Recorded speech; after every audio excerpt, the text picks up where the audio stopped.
కేసీఆర్ వారం రోజుల్లో ఢిల్లీ పోతాడట. ఢిల్లీకి పోయి వ్యవహారాలన్నీ మోడీతో అపాయింట్మెంట్ కోసం ఇప్పటికే ప్రయత్నం చేస్తూ ఉన్నారు. ఎన్డీఏలో ఎట్లా చేరాలి, కలిసి ఇక్కడ ఎట్లా పోటీ చేయాలి, చనిపోయినటువంటి పార్టీని తిరిగి ఎట్లా రక్షించుకోవాలి, తద్వారా తెలంగాణ రాష్ట్ర ప్రభుత్వం నుంచి ఎదురయ్యేటువంటి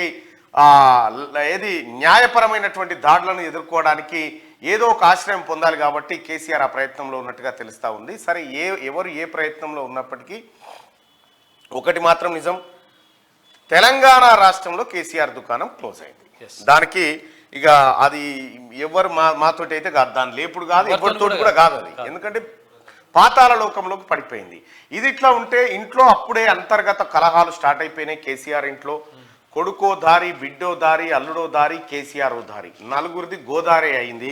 మొత్తానికి గోదావరిలో కట్టినటువంటి కాళేశ్వరం ప్రాజెక్టు ఈ కుటుంబం మెడకు ఒక ఉరితాడ్ల బియ్యబోతుంది అనేది మాత్రం స్పష్టంగా కనిపిస్తూ ఉంది.